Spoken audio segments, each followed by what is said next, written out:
Hello and welcome to Snide's Return, a tabletop roleplay podcast. My guests today take our hand, outfit us in highly customized armor, and transport us to the savage world in the 23rd century.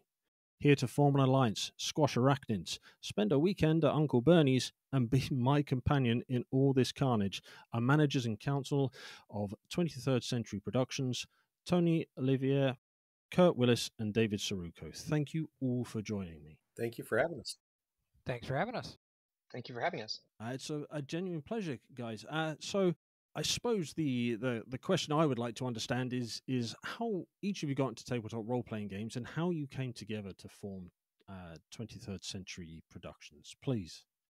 My name's Tony Oliviera. I got into tabletop role-playing, that was a long time ago. Would have been in the early 80s. And it was Dungeons and Dragons because it was probably the only thing around at that point.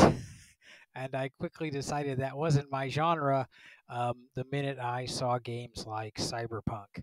And I've been in the sci-fi tabletop space ever since. All right. And I'll jump in, I guess. Yes, please. David Soruco.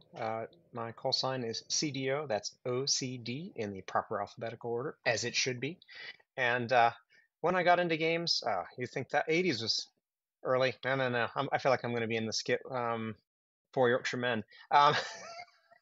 No. Back in my day, we had D&D back in the mid 70s, so about 78, 77, somewhere about there. The original basic edition and the original little pamphlet-sized booklets from the original release of Dungeons & Dragons before they had the advanced edition Player's Handbook come out. So that was all kinds of fun. And then also played the original edition of Travelers in the nice box set with a nice Mayday in front. And that kind of hooked me. It was also kind of fun because you could get into that game, start a character, only to have it die or age out and have to start all over again. So it had some interesting quirks. And you could cover all sorts of ground in kind of the future. So that was kind of cool. And then from there, ran into Tony in college, and that's when he introduced me to this fun. And we got into what we call classic Battlelords now, and all the crazy excess that comes with it. Amazing. And Kurt, please. All right, I'm Kurt Willis. I've been in gaming pretty much since the early 80s. Started with the D&D box set and went on from there. Did a lot of D&D, and then, like Tony, Cyberpunk come out, got into Shadowrun. Teenage Mutant Ninja Turtles was one of my favorites too back in the day. And have played things like, Starfinder, way back in the day. And then, dipped a toe into BattleTech and some of that as far as without miniatures, and then ran into these guys at the martial arts studio and found some kindred souls, and here we are playing the games and making them now together. So I've been in Battlelords since what, mid late 90s, Tony? Yeah, would have been probably 90. When you got in, it would have been mid to late 90s, 96, 97, somewhere in there. So, been playing it a while. Yeah, so each of you sort of have seemed to sort of starting time notwithstanding, sort of moved away from the fantasy, the high fantasy, and really found your niche in the sci-fi genre. Martial Arts Club, great place to meet. Can't argue with that. So, having sort of found this affinity, this combined joy, what was your inspiration to form 23rd Century Productions? What was the inspiration to begin the production of the classic Battlelords? I'd been playing Battlelords since 3rd edition, which would have been about 1991-ish. It came out in 1990. It's 34 years old, and we're the third company to helm the brand. The first company was the creator, Larry Sims, in ODS Systems. And then second company was SSDC, that was Larry's web designer and art director, who took over the helm from him when he retired. In about 2016, Mike and Aaron, who ran SSDC, contacted me, and they said, we're tired, understandably. It had been almost 20 years at that point of running Battlelords, the company. And they said, we're ready to throw in the towel. And they didn't know what to do with it. and we had been playing it. I'd actually been helping write some of the books at that point, and so I contacted these guys and kind of did a Star-Lord and said, "Hey, I have part of a plan. Would you guys like in on this?" And they foolishly said yes, and that's how we find ourselves here today. Amazing. And then Tony and I, when we played together in college, we probably have the distinction, possibly infamy, of having the most questions for the FAQ. We took it to Gen Con one year, printed it out, tape bound it, and asked them to sign this new book. We got some commentary from them. They were good humored about it, but they did razz us a bit in the signatures. Happy with that. That's, I mean, fair play, fair play. So, Battlelords of the 23rd Century became your property. Became 23rd Century Productions. I do apologize. 23rd Century Productions property, and it hasn't stagnated. You've continued to evolve and are continuing to evolve the game. What has it been like to sort of keep the game refreshed and bringing it forward, which kind of brings us round to the topic of this this interview, this discussion? Sure, I'll jump in and start kind of in the classic space, and then Tony and Kurt, feel free to kind of jump in on the transition towards Savage, if that works. So as I said, Tony and I, when we first were playing, and he introduced me to the game, we'd really looked at all these different things that we thought would, make the game a little better, tweaks to the rules, tweaks to the way things worked, and just trying to get some consistency around interpretations of how things worked. And then some common questions like, this is a science fiction game, right? Yeah. So shouldn't a science fiction game have, I don't know, spaceships? So, needless to say, that kind of bothered me since I started in Travelers, and that was one of the first things you got to do is tinker about and make your own ships and things like that.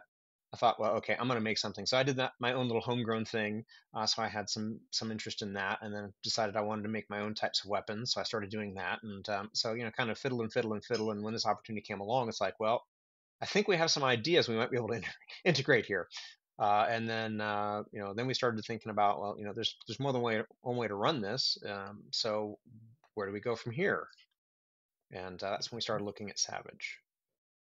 Yeah, with the seventh, with classic, what we call classic Battlelords, the original Battlelords is now in its 7th edition, and our goal with that was really just to streamline it and simplify it while keeping everything that makes Battlelords.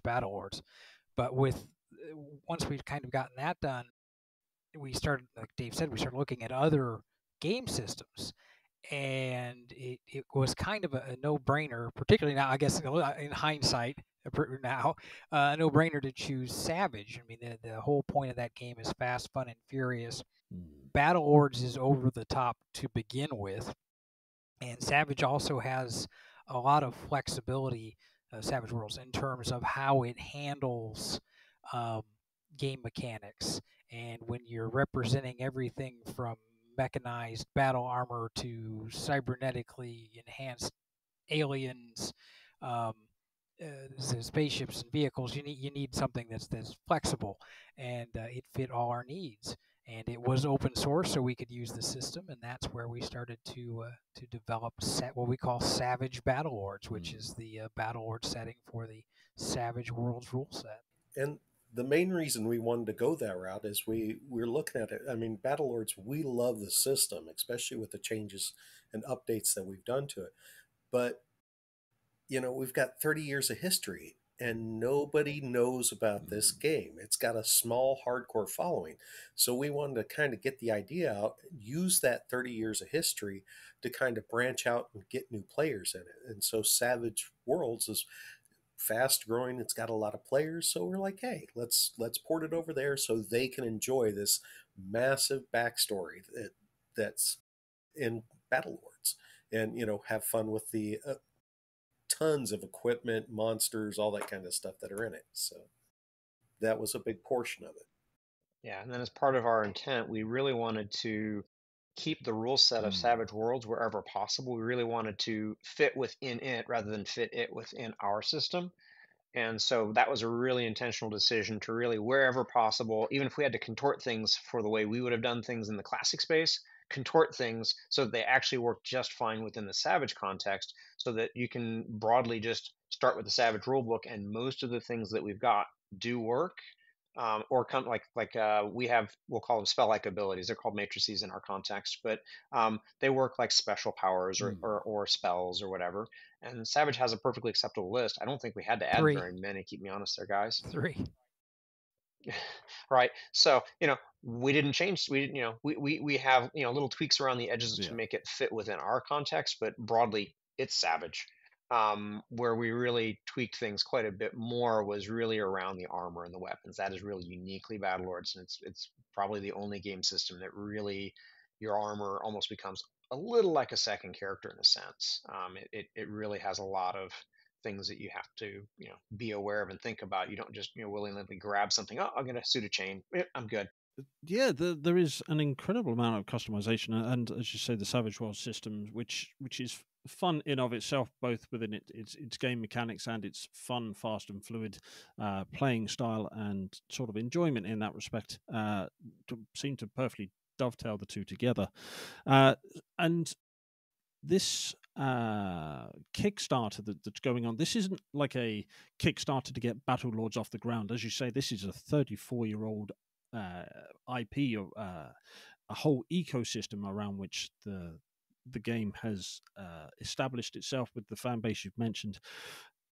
This Kickstarter, it's mentioned on the Kickstarter page, is a booster. So what is the purpose of the Kickstarter that is up and sort of running at the moment? That at time of recording, well, tell us more about the Kickstarter.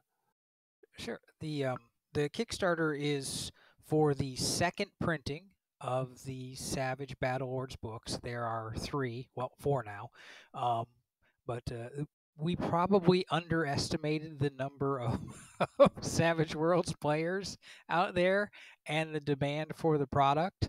And we found ourselves in a unique situation where within a month of receiving the books, they were all gone. So we had to print more. So this is a booster Kickstarter to help us get a kind of a better idea about how many books we need to print for the second print run. And while we're doing that, we're going to fix all the errors and typos that we found in the first print run. And if we've set it up so that if you missed a book or two the first time around, you can grab them. Or if you're totally new to the game, this is a great time to pick it up. Absolutely. So before I dive into more of the content and what's involved with the Kickstarter, or the booster as it really is, where can we find where can we find yourselves? Where can we find 23rd Century Productions and Battlelords as a game, as it were? In terms of social media presence? Absolutely, yes, please. We're on most, not all. They keep adding new ones, and I can't keep up. But we're pretty active on Twitter. We have a Facebook page. We have a Facebook discussion group. Dave and Kurt are very active on our company Discord, which is probably the best place to chat with us. We have an Instagram account, and there's our webpage, battlelords.com. All right. Yeah, I would really encourage people, if they're curious about the game, really interested in the ideas, keen to play, keen to understand how we do things, reach out. We get all kinds of questions in both Classic and Savage. How would you handle X? And some of these questions are perfunctory. Hey, yeah, this is in the rules, blah blah blah. But a number of them are like, well, okay, here's an oddball situation. Could you do this? Well, yeah, it'd be a bit of a trick, but you can pull that off. And here's what you might do. You could do it this way. You could do it that way. And there's some things where people are like, I prefer to do it this way. I was okay, great. And we encourage people to house rules. Like, at the end of the day, if you're not having fun, what's the point? So we definitely step in as like, this is if you want to do it kind of the canon way.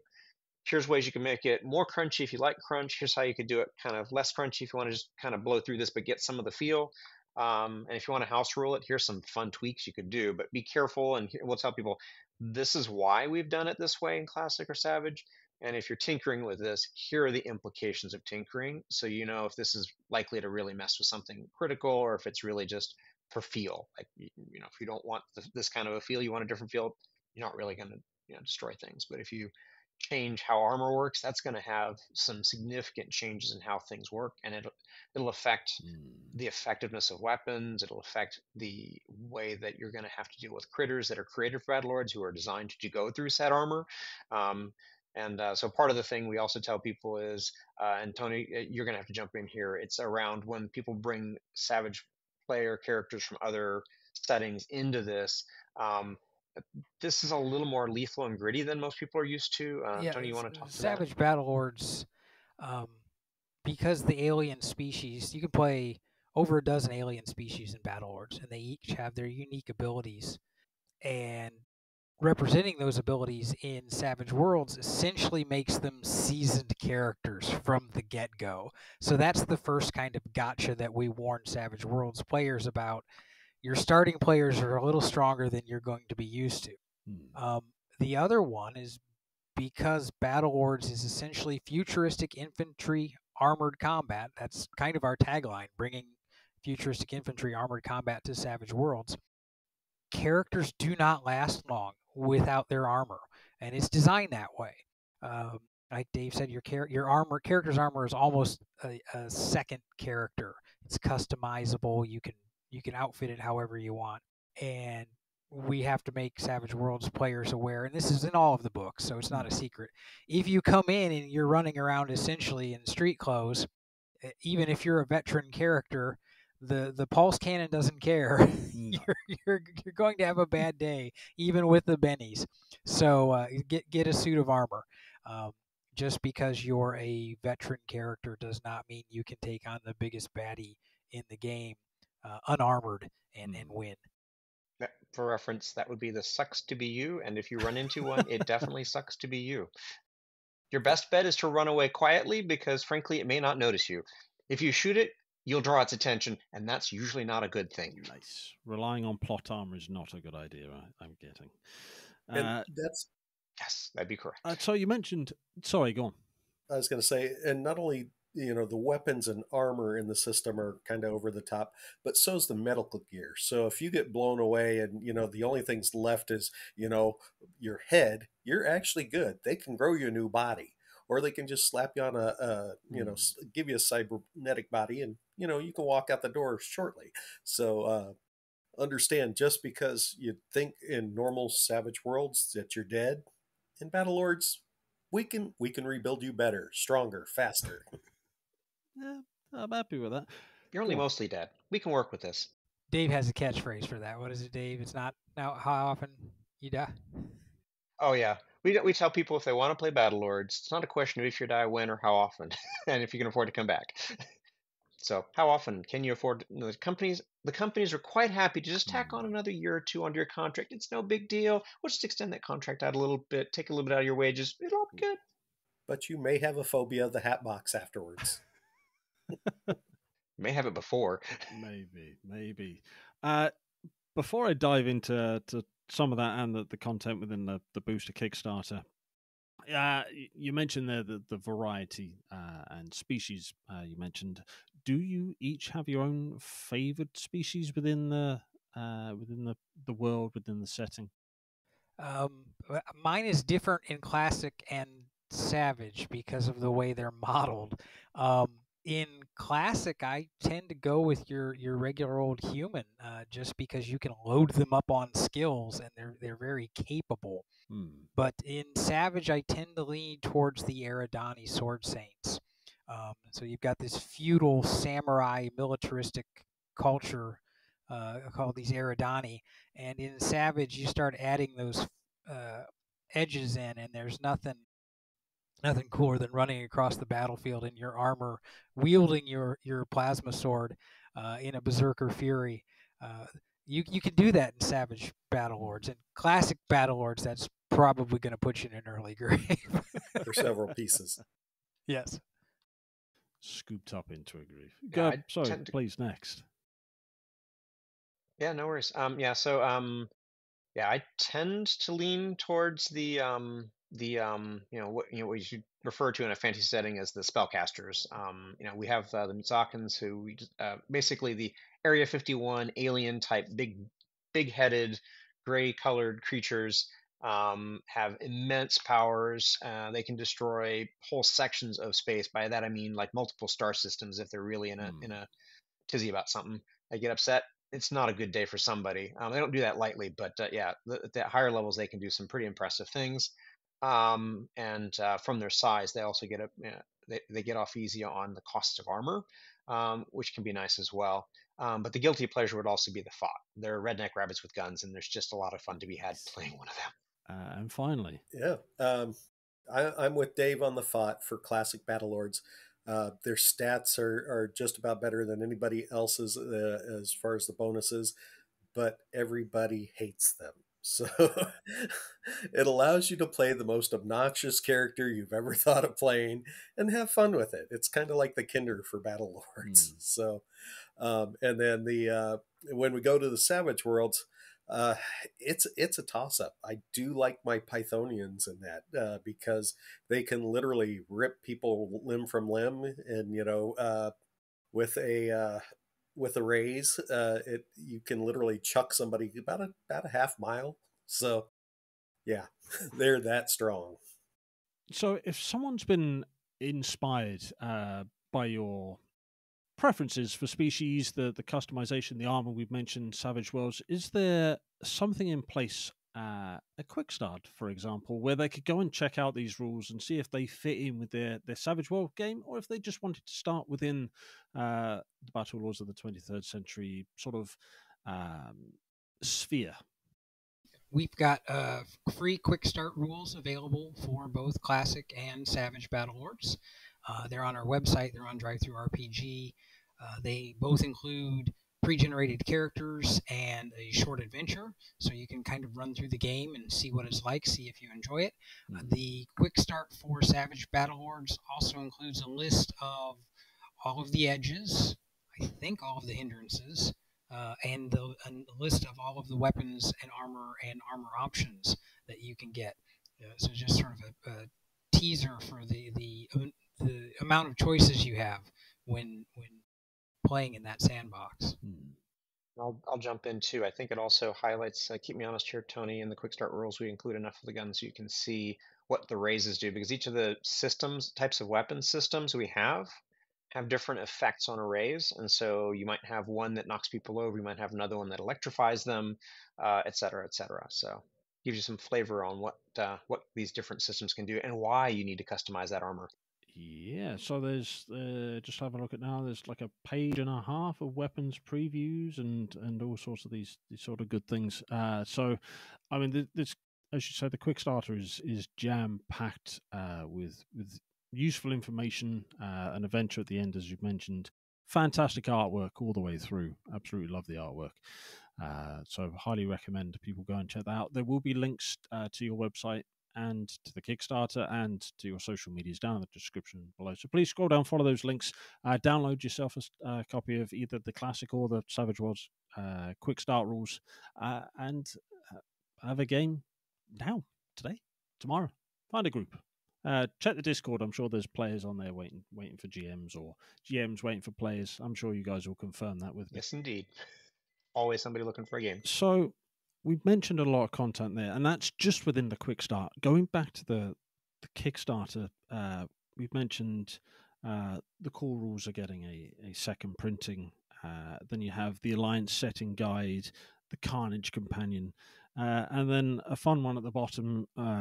Uncle Ernie's seems like a fun release. What's it been like to sort of get these put back through the mill's the wrong word, but back through the printing process and out to new players and new actual players as well? It's one of the things we noticed with the new Kickstarter is that most of our backers are new players, and we're very excited about that. We're excited to bring Battlelords to a new audience.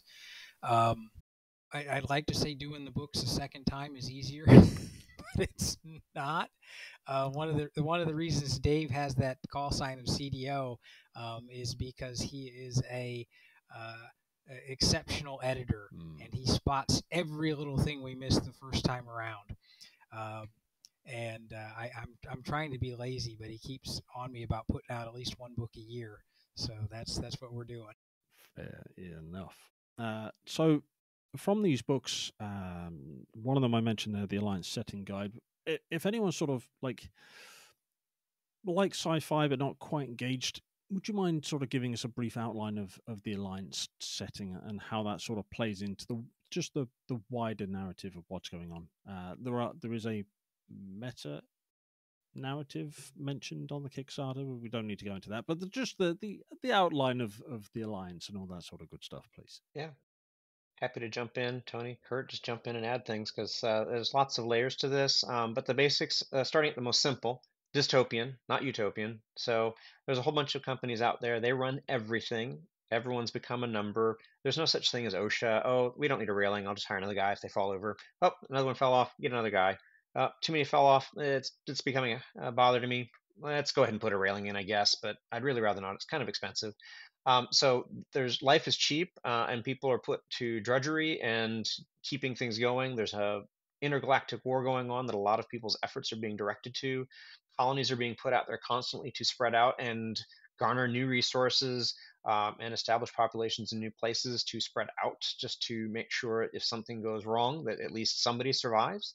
I'm missing a lot, I'm sure. Tony, Kurt, jump in. I was going to say it is definitely a wide open space opera. So everything from like Firefly, where you're flying around trying to keep your ship in the air, fighting, helping people out where you can, to we're not quite to Star Trek because you don't have it that nice unless you're working for the Alliance in the Navy or something along those lines. Then you have those nice, cool ships, but they're not traveling for exploration. They're traveling to blow things up. So there's a lot of dichotomy. You can literally do anything you want with it. You can go wherever you want. I mean, one of the missions we have, one of the classic Battlelords books is called Charlie Foxtrot. And one of the missions in there, you can actually be colony inspectors. We do literally the system is flexible enough in both Savage Battlelords and Battlelords that if you didn't want to do the corporate mercenary, you could do espionage, you could do piracy, you could do all these other different things with the system. So it kind of just sets that whole setting up, gives you an idea. That's what the Alliance Setting Guide does. Gives you that background, who's the players, what's going on, the kind of life you have. So, and then you just make it up and go from there. And I'll just add, being the old player that played Travelers, it'd be like Travelers with more armor and weapons and a lot more kit. I mean, you can kit out in any which way you want. The guy who created the game was in the military, in the Army, in the U.S. Army. And so a bit of it reads like a field manual in the classic rules. They've got canteens, they've got carabiners, they've got web gear, they've got cots, they've got I mean, just if you can think of it being needed for an army, it's in there somewhere. So when you think about exploration, though, same things are needed, right? You still need canteens, you still need compasses, you still need things that are not terribly complicated and electronic and might break. You want things that are just basic and are going to work, right? So it's all of that. Oh, and everything in the game system has a chance of breaking.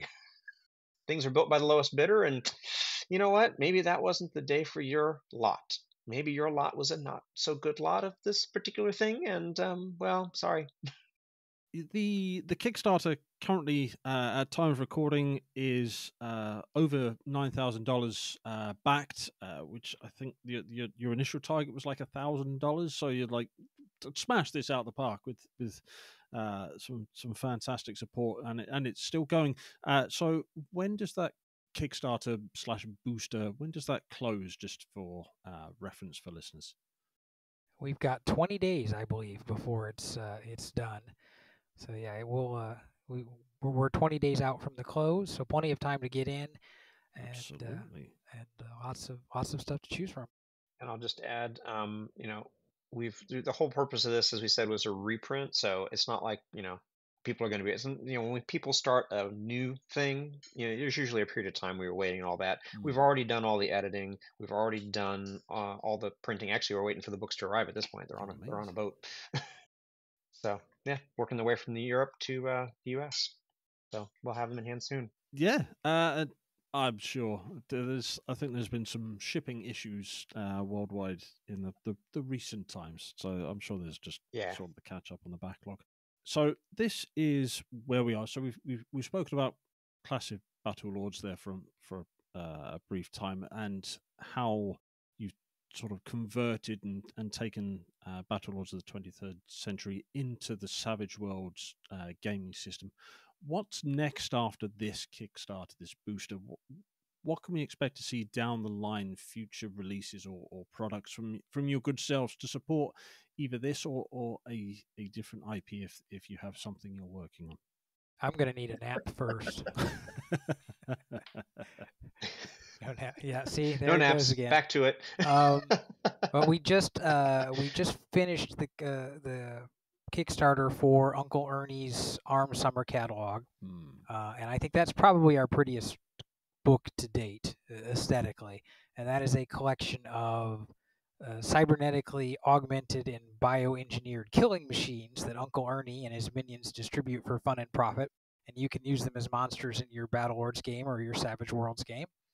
That is also hopefully will be on a boat over here soon. And then after that, I think because this Kickstarter's been Savage, I think the next, it will probably be Charlie Foxtrot for Savage Worlds. So our scenario book, Charlie Foxtrot is a collection of one-shot scenarios.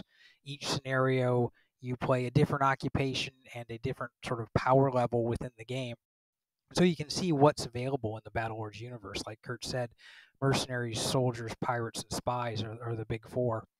And we are about halfway through converting that to Savage Worlds.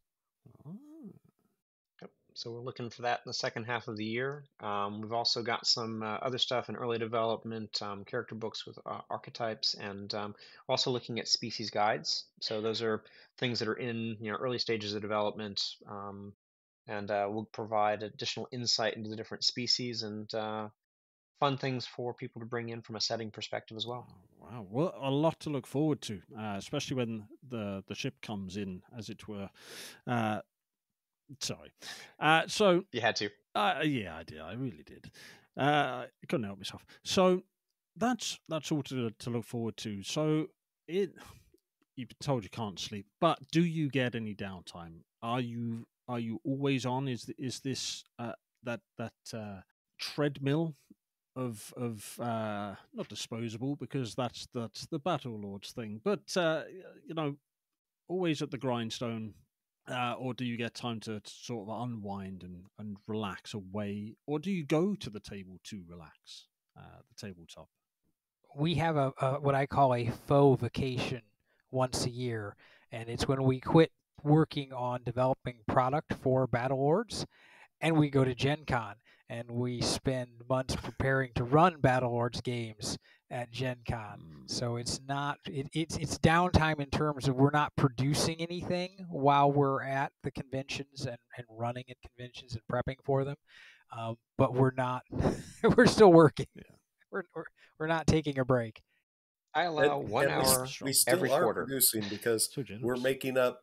We get bored with the scenarios that we're running, so we make up new ones, and we're trying to get at least one of those made up a year too, and tested and played. So even though we're not technically making new material, we're still running and trying new game setups and that kind of stuff. Because honestly, we all have fun doing that.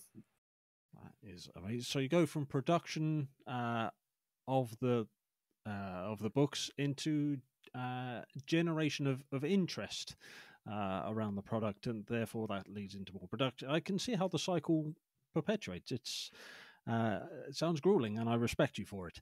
Absolutely. So, we've covered a little about yourselves and your introduction into Battlelords, the classic Battlelords, Savage Worlds Battlelords, or Savage Battlelords as it is.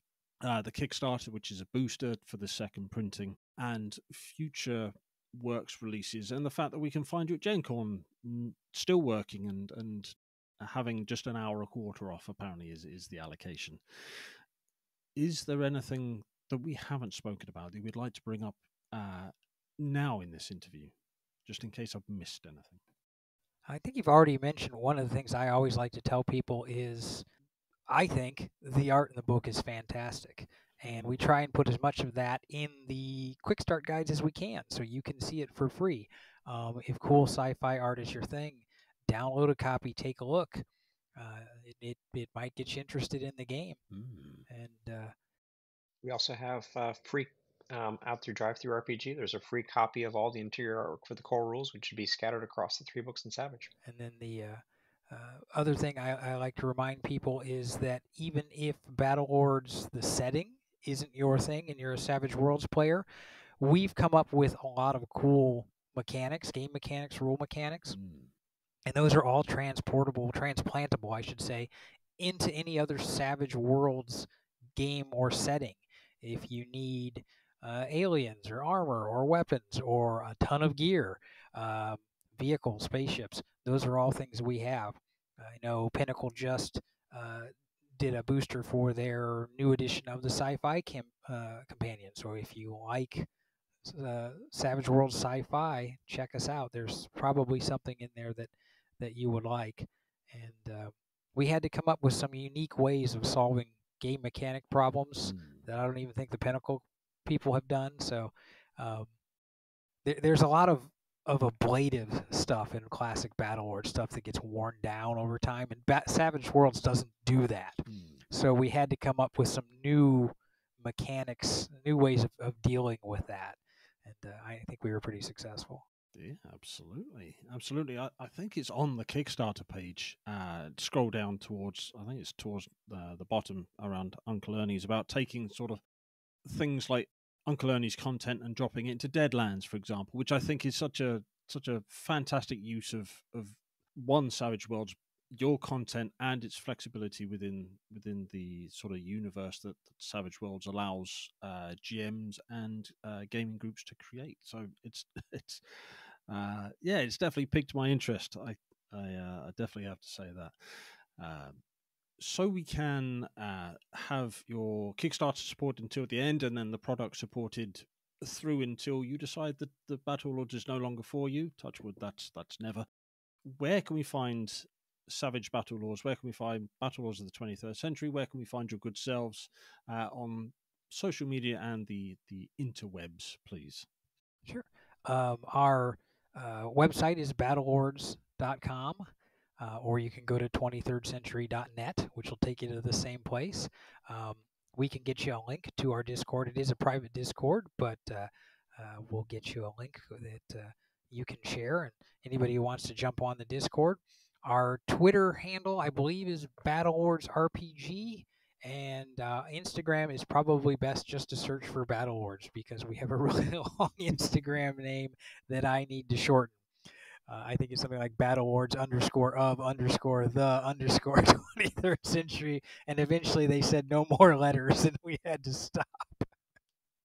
Fair enough. Well, I will make sure that all those links are down in the description below.